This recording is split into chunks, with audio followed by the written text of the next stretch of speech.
port de Bordeaux est un port d'estuaire sur lequel il y a un certain nombre de valeurs à reconquérir. Et c'est symbolique que ce soit Arkea et avec un profil ESG qui finance ce terminal.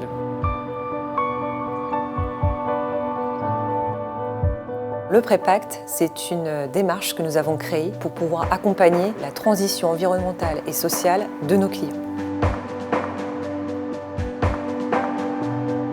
Nous recherchions un financement de manière assez classique pour la rénovation de notre terminal à conteneurs que vous voyez là, qui représente un investissement de 9 millions. Et nous avons eu plusieurs offres assez classiques de la part du monde bancaire. Et puis la démarche qui était proposée par Arkea, c'est-à-dire de nous challenger par rapport à un certain nombre d'autres entreprises sur notre bilan RSE, nous a intéressés.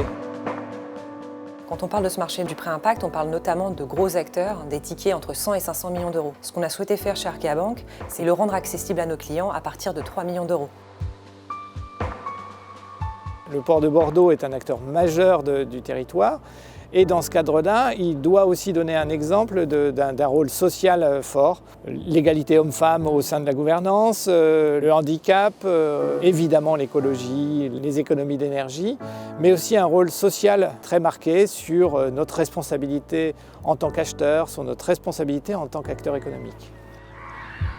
La concrétisation réelle, elle va se faire au fil des années. C'est ce qui nous a plu aussi, c'est-à-dire que c'est réellement un organisme indépendant qui nous fait un bilan RSE. Et c'est à partir de ce bilan de départ que nous allons pouvoir voir notre évolution au moins sur les 5 ans qui viennent. Une agence indépendante de critères extra-financiers, Etifinance, va les accompagner et leur remettre des rapports qui vont leur donner des axes d'amélioration.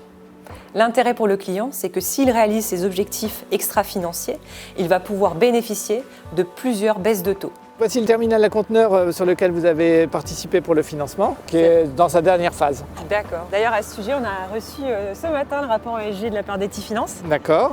Et c'est une bonne nouvelle puisque vous vous situez au-dessus de votre benchmark. Ah, c'est bien, oui.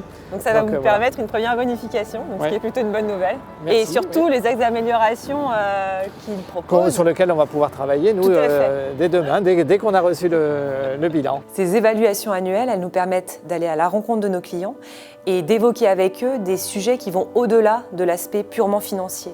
Ça nous permet vraiment d'établir un lien unique avec eux.